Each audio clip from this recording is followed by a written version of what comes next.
नमस्कार, मैं हूं अमित कुमार। स्वराज एक्सप्रेस में आपका स्वागत है और आप देख रहे हैं देश प्रदेश और आपके शहर की नब्ज टटोलने वाला हमारा खास कार्यक्रम बिग डिबेट। सियासतदारों ने जमहूरियत के जलसों के बहाने आदिवासी को तमाशा बना दिया है। बीजेपी हो या कांग्रेस, सभी को इन दिनों आदिवासियों की चिंता हो रही है। कभी कांग्रेस का वोट बैंक माना जाने वाला आदिवासी धीरे धीरे कब कांग्रेस के हाथ से फिसल गया, पता ही नहीं चला। मध्य प्रदेश में 2018 के चुनाव में सत्ता की तस्वीर बदली तो इसके पीछे आदिवासी अंचल की सीटों का पाला बदलना सबसे बड़ा कारण था। बीजेपी के खाते में दर्ज सीटें कांग्रेस के खाते में चली गईं और कांग्रेस के खाते में दर्ज सीटें बीजेपी के खाते में आ गईं। इसलिए दोनों ही पार्टियां एक बार फिर आदिवासियों को रिझाने की कवायद में जुट गई हैं। दोनों की ओर से तमाम योजनाएं बन गई हैं, लेकिन यह समझ पाना मुश्किल है कि असल चिंता आदिवासियों की है या वोट बैंक की। इसी पर देखिए आज हमारा खास कार्यक्रम आदिवासी सपोर्ट, चिंता या वोट। इस विषय पर ज्यादा चर्चा के लिए मौजूद हैं कांग्रेस के प्रवक्ता शिवम शुक्ला जी। आपका स्वागत है बहुत स्टूडियो में। वरिष्ठ पत्रकार अजय वोकल जी हमारे साथ हैं और फोन लाइन से हमारे साथ बीजेपी से गीत धीर जी जुड़े हुए हैं। स्वागत है आप सभी का इस पैनल में। तो शुरुआत करते हैं हमारे जो वरिष्ठ पत्रकार हैं अजय जी। अजय जी, एक आदिवासियों को लेकर, चूंकि आप बहुत लंबे समय से राजनीतिक विश्लेषक की भूमिका में आज हैं, तो ये बताएं कि किस तरह से आदिवासी वोट बैंक मध्य प्रदेश में असर करता है। देखिए, पहली बात तो यह कि देश में सबसे ज़्यादा आदिवासी जनसंख्या मध्य प्रदेश के अंदर है। मध्य प्रदेश में करीब 1.5 करोड़ आदिवासी हैं। पूरे देश के अंदर आदिवासियों की संख्या करीब 10 करोड़ है। उसमें से करीब 15% केवल मध्य प्रदेश में रहते हैं। मध्य प्रदेश विधानसभा की 47 सीटें आदिवासियों के लिए आरक्षित हैं और 47 लोकसभा की सीटें भी आरक्षित हैं संयोग से। आप देखिए, दोनों का आंकड़ा एक जैसा है। तो ये जो सीटें हैं, किसी भी पार्टी की सरकार बनने के लिए बहुत अहम भूमिका निभाती हैं। पिछले 2018 के चुनाव में हमने देखा कि बीजेपी सिर्फ 8-9 सीटों से पीछे रह गई थी और उसका बड़ा कारण ये था कि आदिवासी सीटों पर उसका बड़ा सेटबैक लगा था और 17 सीटें वो हार गई थी। अगर उनमें से आधी सीटें भी अगर मिल जाती तो शायद फिर से सत्ता में चौथी बार वापसी कर सकते थे। जहाँ तक कांग्रेस की बात है, तो कांग्रेस का ये परंपरागत वोट बैंक रहा है। उसका कारण सबसे बड़ा ये है कि आज़ादी के बाद कांग्रेस ने ही आदिवासियों को समझाने की कोशिश की, भाई आरक्षण हमने दिया है आपको, और इसके अलावा कुछ उन्होंने योजनाएं वगैरह चलाई। और आदिवासी वोट बैंक, चूंकि कांग्रेस का प्रचार ही आदिवासियों की ज्यादा था, इसलिए एकमात्र चुनाव चिन्ह भी उनको कांग्रेस का ही पता था। जी जी जी, बिल्कुल आपने ठीक कहा है अजय जी। गीत जी, आपको आवाज आ रही है? जी, मुझे आवाज आ रही है जी। जिस तरह की बात चल रही थी कि 2018 में जिस तरह से बीजेपी को आदिवासी इलाकों में ज्यादा सीट नहीं मिली थी और जो सीट थी करीब 16 सीट मिली थी और उससे पहले 31 सीटें मिली हुई थी 2013 में, तो उसके बाद जिस तरह के जो घटनाक्रम है जो आदिवासियों को लेकर या मनाया हो, बिरसा मुंडा दिवस मनाया हो या उसमें प्रधानमंत्री जी भी आए हुए थे, ये उसी की एक कड़ी में पूरा कार्यक्रम अब आगे चलेगा क्या? देखिए, भारतीय जनता पार्टी सबका साथ, सबका विकास, सबका विश्वास और सबका जो प्रयास वाली बात है, उस पर ना केवल बात करती है, उस पर चलती भी है। तो हम चुनाव के लिए वोट बैंक की राजनीति करते हुए किसी वर्ग को नहीं देखते हैं। हम वर्ग विशेष की राजनीति इस प्रकार से नहीं करते, लेकिन जो पिछड़ा हुआ है, देखिए आदिवासी वर्ग हो, कुछ जाति जनजाति या पिछड़े की हम जब बात करते हैं, तो इनको कांग्रेस पार्टी ने हमेशा से वोट बैंक की तरह यूज किया, लेकिन भारतीय जनता पार्टी ने इनका विकास किया है। चाहे हम डोर टू डोर योजना की बात कर लें, चाहे जो ऋण योजना है, खास करके ऑटो चालक हो गए, बस चालक हो गए, या इस प्रकार की हमने जो योजना है माननीय मुख्यमंत्री जी के नेतृत्व में, माननीय प्रधानमंत्री श्री नरेंद्र मोदी जी के नेतृत्व में जो लेके आए हैं, तो ये योजना इसलिए आ पाई क्योंकि हमारे चाहे प्रधानमंत्री नरेंद्र मोदी जी हों, चाहे हमारे मध्य प्रदेश के यशस्वी मुख्यमंत्री श्री शिवराज जी हों, ये लोग अपने आप को जनसेवक बोलते हैं। तो हमने इनको विकास के दृष्टिकोण से देखा है। हम तो अंत्योदय को ध्यान में रखते हुए कार्य करते हैं कि पंक्ति में अंतिम व्यक्ति तक के हम जो है लाभ पहुंचा पाए। कभी भी हमने इस प्रकार की राजनीति नहीं करी कि इसको वोट बैंक के दृष्टिकोण से देखा जाए। अभी आदिवासियों का आपको, जैसे आपने बात करी थी विशेष रूप से बिरसा मुंडा जयंती की, हम हर साल से मनाते आए। मैं तो लगभग 15-20 सालों से जो है स्वयं ऐसे कार्यक्रमों में गया हूं, और आप जब से फेसबुक आया उस पर देख सकते हैं, अपलोडेड है सारे हमारे नेताओं की ये चीजें, स्वयं मेरे अपलोडेड है ये सारे फोटोज। तो हम किसी को देख के या किसी को कॉपी करके रणनीति या राजनीति नहीं करते। हम तो जो राजनीति करते हैं वो राष्ट्र हित के लिए करते हैं और जन सेवा का हम कार्य करते जी। हैं। हम आप जी। एक तरीके से ये भी कह सकते हैं कि भारतीय जनता पार्टी के नेता और कार्यकर्ता इसलिए जीते हैं कि जो सरकार की योजना है वो उन तक के पहुंच पाए। तो ये कहना गलत कहीं से नहीं होगा। तो इसको भी उसी दृष्टिकोण से देखा जाए, इसको वोट बैंक के दृष्टिकोण से बिल्कुल ना देखा जाए। मेरा जी ये बात है। बिल्कुल, बीजेपी का आपके जिस तरह से कहना है कि इसको वोट बैंक की दृष्टि से नहीं देखा जाए, और आपने सीधा आरोप जो है कांग्रेस पर लगाया है कि विकास की राजनीति तो आप कर रहे हैं लेकिन कांग्रेस पार्टी करती है इसकी वोट बैंक की राजनीति तो आदिवासियों की। शिवम, देखिए, सबसे महत्वपूर्ण बात, गिद्धीर जी का जो दल है वह छड़े रुष्ठा छड़े तुष्ठा की एक कार्य योजना के ऊपर काम करता है।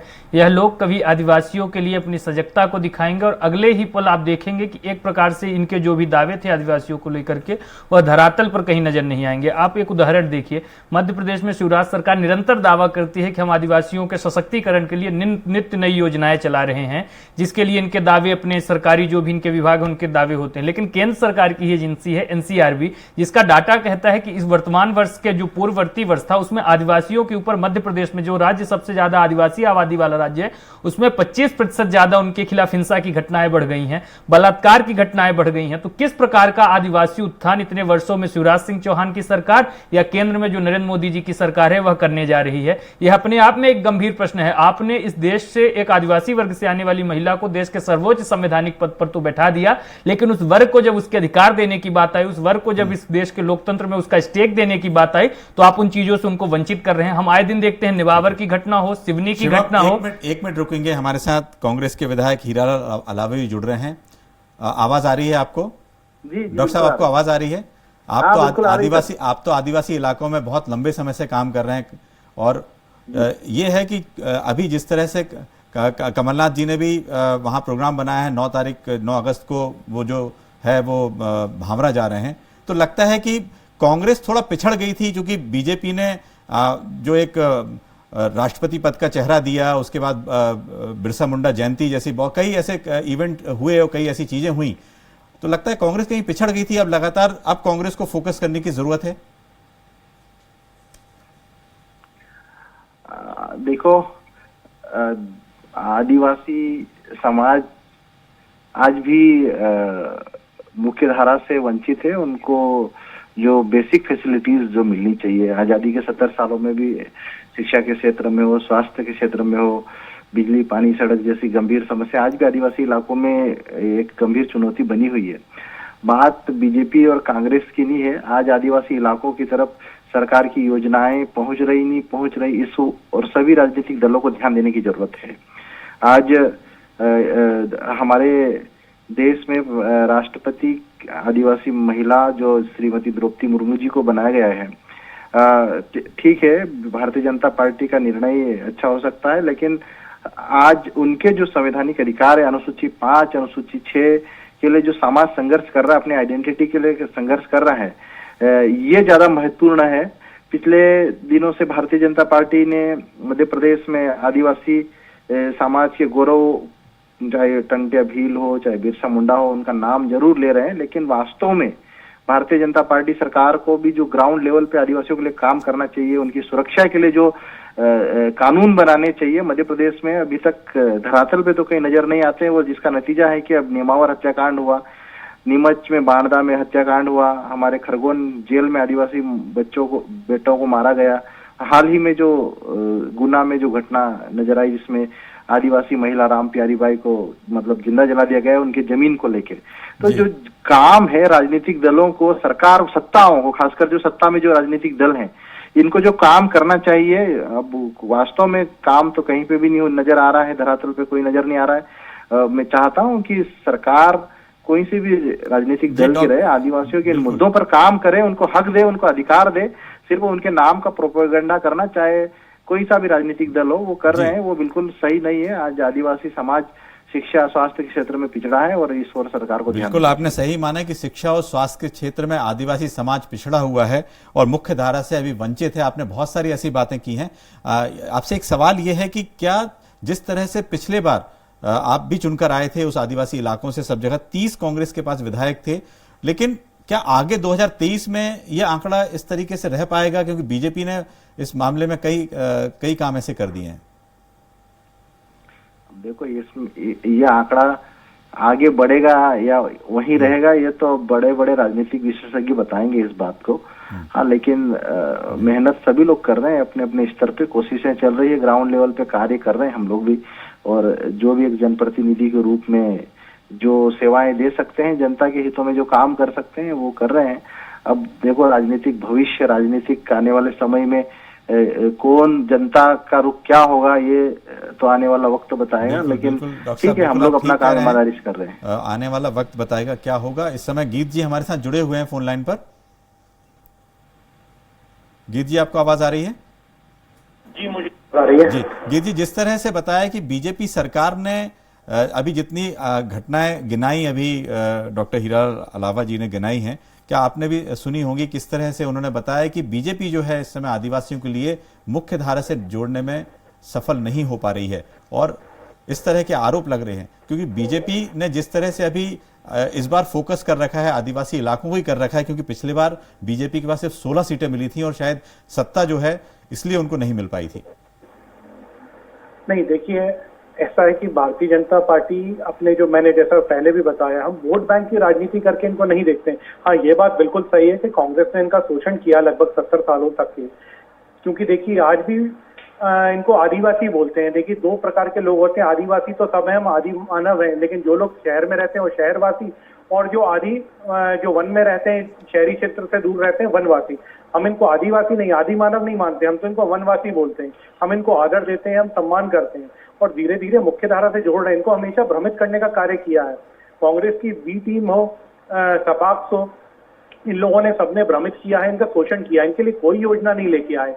जबकि अभी मेरे कांग्रेस के मित्र भी यही बोल रहे थे कि साहब इनके साथ में बलात्कार हो रहा है, एक भी आंकड़ा इस प्रकार का बता दें, या हमारी सरकार ने डील बरती हो। हमने तो उदाहरण प्रस्तुत किए, चाहे आप किसी भी समुदाय के व्यक्ति को देख लीजिए। अभी जब से बुलडोजर वाले कार्रवाई हुई थी उसमें भी कांग्रेस को तकलीफ थी। अभी हमारी आज अधीर रंजन चौधरी, इनके जो नेता हैं, उन्होंने देखी किस प्रकार की शब्दावली का एक आदिवासी महिला, और वो महिला जो है महासम्मानीय, हमारे लिए माननीय महामहिम राष्ट्रपति महोदया के लिए इस प्रकार की शब्दावली का उपयोग किया गया है।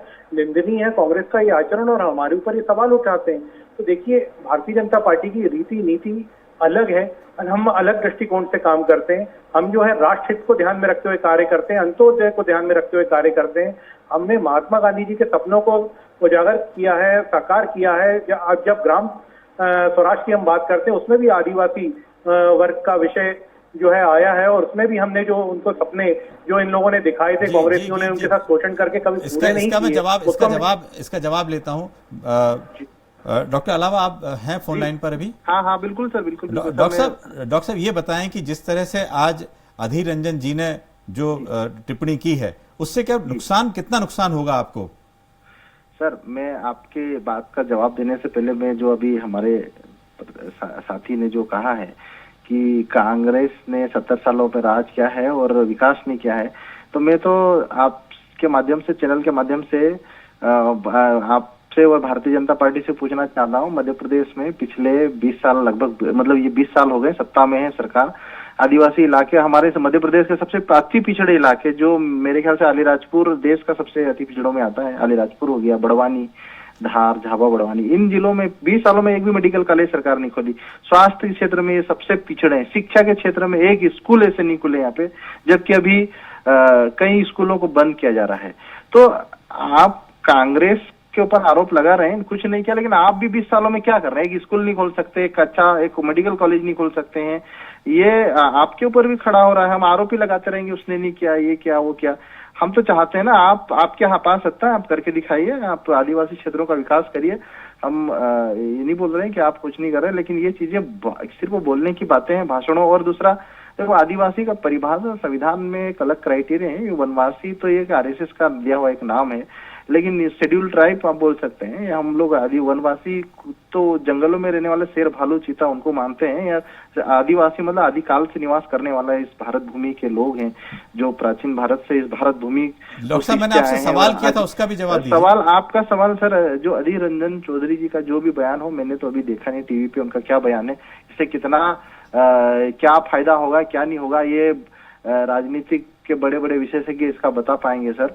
लेकिन ये है, हमको हमारा फोकस ये होना चाहिए कि ये राजनीतिक किससे कितना फायदा होगा। हमारा फोकस तो क्षेत्रों का विकास होना चाहिए, सरकार की योजनाओं का लाभ। आज बेरोजगारी बड़ी गंभीर समस्या है सर। आज आदिवासी इलाकों से भी हाल ही में केंद्र सरकार की रिपोर्ट आई कि मध्य प्रदेश में पिछले 3-4 साल में 8,000 लड़कियां गायब हुई है, जिसमें 2,000 के लगभग नाबालिग लड़कियां थी। सभी आदिवासी इलाकों की लड़कियां हैं। रोजगार की तलाश में गुजरात जाती है, वहां से ह्यूमन ट्रैफिकिंग हो रहा है, चाहे धार झाबुआ बड़वानी की लड़कियां हो, चाहे बैतूल की लड़कियां। ये मुद्दे हैं, इन पे सरकार को काम करना चाहिए। बाकी राजनीतिक में सर जो भी मुद्दे हैं अलग बात है। मैं तो आपको ये आपके चैनल के माध्यम से प्रदेश की जनता और देश की जनता को एक ग्राउंड रियलिटी बता रहा हूँ कि आज आदिवासी इलाके बहुत पिछड़े हैं और राजनीतिक दलों को इन क्षेत्रों पे विशेष ध्यान देने की आवश्यकता है, विशेष विकास की योजनाएं तैयार करने की। आदिवासी इलाके बहुत पिछड़े हैं। मैं एक सवाल अजय जी से पूछना चाहूंगा कि 70 साल के एक दूसरे पे आरोप प्रत्यारोप हो रहे हैं आदिवासी इलाकों में। आज भी जिस तरह से डॉक्टर अलावा कह रहे हैं कि वहां पर मुख्य धारा से नहीं जुड़े हैं, या 20 साल लगातार देखा जाए तो 17 साल 18 साल से बीजेपी की सरकार है, उससे पहले कांग्रेस की सरकार रही, लेकिन क्या आदिवासी इलाकों में इतनी कमी हुई है कि वहां पे कुछ नहीं हो पाया? इसका क्या कारण मानते हैं आप? क्या पहले इतना वोट बैंक का मामला नहीं बनता था? देखिए, दो बातें हैं। राजनीतिक आरोप प्रत्यारोपों की बात अलग है, लेकिन आदिवासी क्षेत्रों में कहीं कोई काम हुआ ही नहीं है, ये कहना भी गलत है। चाहे वो कांग्रेस की सरकार हो चाहे बीजेपी की सरकार हो, काम तो हुआ है, लेकिन ये अपेक्षाएं बहुत ज़्यादा हैं और ज़रूरतें भी बहुत ज़्यादा हैं। और ख़ास करके जैसे कि अलावा जी ने कहा कि शिक्षा और स्वास्थ्य के क्षेत्र में बहुत ज़्यादा काम करने की ज़रूरत है। आज कुपोषण की सबसे बड़ी समस्या आदिवासियों के अंदर ही है, तो उसका अभी तक कोई निदान नहीं हो पाया है, चाहे किसी भी पार्टी की सरकार रही हो। लेकिन मैं यहाँ पर एक अलग बात कहूँगा कि दरअसल जब हम राजनीति की बात कर रहे हैं तो हम ये देखें कि राजनीतिक दलों की रणनीति दरअसल है क्या और उसका उद्देश्य क्या है। इस मायने में अगर बीजेपी को देखा जाए तो बीजेपी 3 स्तरों पर काम कर रही है।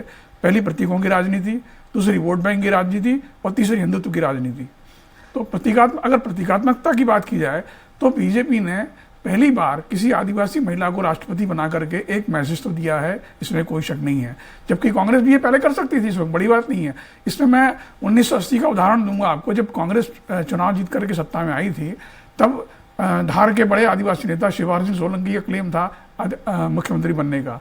कांग्रेस पार्टी के विधायक भी उनके पक्ष में थे अधिकांश। उसके बाद भी अंततः मुख्यमंत्री कौन बने? अर्जुन सिंह बने, क्योंकि उन्होंने ऊपर से जो भी अपना प्रभाव का इस्तेमाल किया होगा, जो भी कारण रहा होगा, लेकिन सत्ता उनके हाथ में आई। शिवराज सिंह सोलंकी को मुख्यमंत्री बनना पड़ा अंततः। तो ये एक बहुत बड़ा प्रतीकात्मकता की राजनीति का उदाहरण बता रहा हूं मैं आपको। जी बिल्कुल, आपने ठीक कहा कि जिस तरह से पहले भांप लिया करते थे कि आदिवासी इलाकों में किस तरह की लहर है, उससे जीत और हार तय होती थी। इससे 2003 में भी ऐसे ही कुछ वाकया हुआ था। शुभम, ये बताएं कि 9 तारीख से कांग्रेस अब किस तरह से आगे बढ़ रही है, क्योंकि 9 तारीख से जो प्रदेश अध्यक्ष कमलनाथ जी का प्लान है, तो आदिवासी इलाकों को फिर से चुन रहे हैं। 9 तारीख को उन्हें अवकाश भी घोषित किया था इससे पहले। देखिए, कांग्रेस पार्टी ने सदैव आदिवासियों के हित में सोचने का काम किया और सजगता के साथ सोचने का काम किया। हमारे जैसे जो एक्सपर्ट बता रहे हैं कि भारतीय जनता पार्टी प्रतीकों की राजनीति करती है, रानी कमलावती के नाम पर रेलवे स्टेशन कर देना, या फिर जो भगवान बिरसा मुंडा है उनकी जयंती को करोड़ों रुपए खर्च करके सेलिब्रेट करना, इन चीज़ों से वास्तविकता में आदिवासी वर्ग का विकास नहीं होगा। इन चीज़ों से वोट बैंक के लिए एक अच्छा डिस्प्ले या टेलीविजन के लिए अच्छा डिबेट का विषय हो सकता है, लेकिन जो वास्तविकता में धरातल पर आदिवासियों तक लाभ पहुंचने की बात है वह नहीं पहुंचेगी। कमलनाथ जी सजगता के साथ एक बार पुनः आदिवासी वर्ग के लोगों के पास जाकर के संबंध स्थापित करने का काम कर रहे हैं। जिस प्रकार से पिछले जब से उनकी सरकार गई है आदिवासियों के ऊपर अत्याचार में एक बार पुनः बढ़ोतरी हुई है, उन चीजों के बारे में लोगों की जो भी समस्याएं हैं उनको सुनने के लिए वह लोगों तक जाने का कार्य करेंगे। और वह सिर्फ आदिवासी वर्ग के पास नहीं, प्रदेश के तमाम हिस्सों में जाएंगे जहां पे उनकी बातों को सुनेंगे और एकजुटता के साथ पुनः से कांग्रेस पार्टी की 2023 में सरकार बनाने के लिए अपील करेंगे। देखिए, वास्तविकता में कांग्रेस ने जब भी इसका जवाब गीत जी से लेते हैं। गीत जी,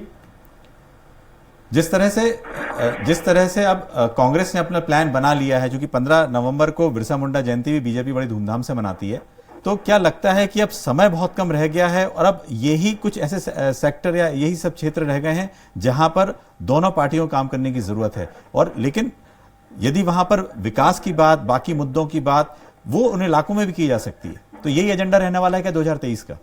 नहीं, ये बिल्कुल सत्य नहीं है। लेकिन मैं एक बात पे ध्यान आकर्षित करना चाहूंगा। जब बात की जाती है तो कमलनाथ जी पूर्व मुख्यमंत्री जी हैं, मैं आदर करता हूं उनका, लेकिन उनकी तुलना भारतीय जनता पार्टी की रीति नीति से नहीं की जा सकती, क्योंकि ये वही कमलनाथ हैं जिन्होंने तो आदिवासियों के लिए कहा था कि आदिवासी हिंदू नहीं होते। ये लोग तो धर्म की राजनीति करने में, जोड़ तोड़ की राजनीति में करने में, लोगों को भड़काने के राजनीति करने में मशहूर हैं। ये लोग क्या जोड़ने की बात करेंगे और ये क्या इनका हित करेंगे, ये तो जनता अच्छे से जानती है। और आप 10 साल पहले इनको जनता नकार चुकी है इसी कारणों से। आप कोई से भी चुनाव उठा के देख लीजिए, इनका देश में जो है, राष्ट्र में जो है, इनका वर्चस्व समाप्ति की ओर है। ये कमलनाथ जी के स्वयं के बयान है। अच्छा, कमलनाथ जी ने ये एक वर्ग के लिए नहीं किया। अगर आप 2018 के चुनाव के टाइम पे देखेंगे तो कुछ मुसलमानों के साथ बैठ के बोल रहे थे कि हम हिंदुओं को देख लेंगे। तो ये तो हिंदू विरोधी रहे हैं। ये तो हमेशा से, जैसे आदिवासी वर्ग को बोल रहे थे कि आदिवासी हिंदू नहीं होते, हमेशा से देश को बरगलाने के लिए, देश में लोगों को बरगलाने के लिए राजनीति करी है। और कमलनाथ जी के ऊपर विश्वास करेगा कौन? 1984 का रॉय कोई भूला नहीं है, जब इन्होंने, अब मैं तो स्वयं पंजाबी समाज से आता हूँ, जब इन्होंने लोगों के गले में टायर डलवा के आगे लगवा दी थी, उसका तो जवाब दे नहीं पाते। इनके कुकर्म जो थे सब सामने आ रहे हैं। पहले आपने जो है बिल्कुल जो आरोप है बिल्कुल दूसरी तरफ जा रहे हैं। मैं डॉक्टर अलावा, जिस तरह से ये आरोप लग रहे हैं, लेकिन जो फिगर है, फैक्ट है कि देखा जाए तो कितना वोट बैंक की जरूरत है आदिवासी, जो पार्टियों का जो मूवमेंट होता है उससे अंदाज लगता है कि वो उस क्षेत्र के बारे में क्या सोच रही। तो अभी जिस तरह से घटनाक्रम बन रहा है तो लगता है कि ये सब जो आरोप लग रहे हैं सब धुल जाएंगे 2023 में, फिर आप लोगों को उस इलाके में कुछ फायदा होगा। निश्चित रूप से भारतीय जनता पार्टी जो है, क्योंकि सबके विकास सबके साथ की बात कर रही है। और मैंने आपको बताया, हम अनेक क्षेत्रों में कार्य कर रहे हैं। सारी चीजें जग जाहिर नहीं कर सकते, हमारे कार्य बोलेंगे।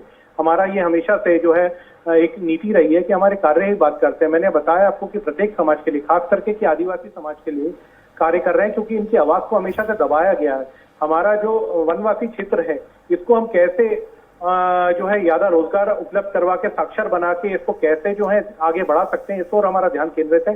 और इसका परिणाम जो है आपको चुनाव में निश्चित रूप से देखने को मिलेगा। मैं ये नहीं कह रहा कि इसका परिणाम नहीं मिलेगा, लेकिन हम वोट बैंक की राजनीति के लिए इनका हित कर रहे हैं, ये कहना उचित नहीं होगा। तो निश्चित रूप से भारी मात्रा में आपको जो वनवासी क्षेत्र में रहने वाले हमारे लोग हैं, उनका जो रुझान है वो भारतीय जनता पार्टी की ओर है। और उनका मतों के साथ। अलावा जी, आपसे ये सवाल था कि किस तरह से जो आरोप प्रत्यारोप आपसे लग रहे थे, अभी लगता है कि 2023 में आपको इसका पूरा कोई प्लान है आपका? चूंकि कमलनाथ जी भावरा सब जगह जा रहे हैं, आप उस इलाके के युवा नेता हैं, तो कोई प्लान आपका भी 2023 के लिए? देखो आदिवासी समाज अब ठीक है, अभी कुछ हद तक 5%, 10%, 15% एजुकेशन हुआ है आदिवासी इलाकों में। और जो अभी तक की राजनीतिक दलों की जो आदिवासियों को लुभाने के लिए, आदिवासी वोट बैंक को लुभाने के लिए आदिवासियों के बीच में जाना, नाचना, गाना, चुनाव के टाइम पे शराब वितरण करना, ये जो प्रोपोगेंडा चला अब नहीं चलने वाला। आदिवासी समाज अपने मुद्दे समझने लगा है, अपनी विकास की परिभाषाएं समझने लगा है। कोई भी राजनीतिक दल हो, अगर आदिवासी विकास शेड्यूल 5 शेड्यूल एरिया के लिए बात नहीं करेगा, जैसे हमारे भाई साहब बार बार वनवासी या वन क्षेत्र, देखो आदि भारत के क्षेत्रों को, मध्य प्रदेश में हो चाहे देश में हो, ये शेड्यूल एरिया है, अनुसूचित क्षेत्र, जिसको कॉन्स्टिट्यूशन में एक अलग डेफिनेशन है उसका। तो ये इसके विकास के क्या मायने होंगे, यहाँ पे गवर्नर और प्रेसिडेंट की क्या भूमिका होगी, ये सरकार को तय करना होगा। आदिवासी वोट बैंक उसी आधार पर तय होगा। इस बार आने वाले 2023 के चुनाव में आदिवासी समाज अपना वोट इतनी आसानी से किसी भी राजनीतिक दल के पक्ष में नहीं जाएगा जब तक उसके मुद्दों की, उसके विकास की परिभाषा राजनीतिक दल स्पष्ट रूप से परिभाषित नहीं करेगा। ये निश्चित तौर पे मान के चलिए। और पंचायत चुनाव में आपने देखा होगा भारी संख्या में आदिवासी इलाकों में, खासकर ये जयस जैसा युवाओं का जो संगठन है, काफी सक्रियता के साथ पंचायत चुनाव में बड़ी संख्या में इसके सदस्य जीते हैं। तो ये है कि कहीं न कहीं नए युवा जागृति की ओर, सामाजिक जागृति और राजनीतिक जागृति की ओर आगे बढ़ चुके हैं। बिल्कुल आपने ठीक कहा है कि युवा जो है आदिवासी इलाकों में यदि काम करेंगे और मुख्य धारा से जोड़ने काम करेंगे, बीजेपी की हो, कांग्रेस की हो, लेकिन एक बात बिल्कुल तय है कि 2023 में जो 47 सीटें हैं मध्य प्रदेश की आदिवासी इलाकों की, उस पर कब्जा जब तक अच्छे से नहीं होगा, पार्टी जिसमें ज्यादा से ज्यादा सीट लाएगी वही सत्ता में आ पाएगी। एक गणित ये भी पार्टियों का है। बहुत बहुत शुक्रिया आप सभी का आज कार्यक्रम में शिरकत करने के लिए। बहुत बहुत एक बार फिर से शुक्रिया। नए मुद्दे के साथ कल फिर मिलेंगे नए इस बिग डिबेट में। नमस्कार।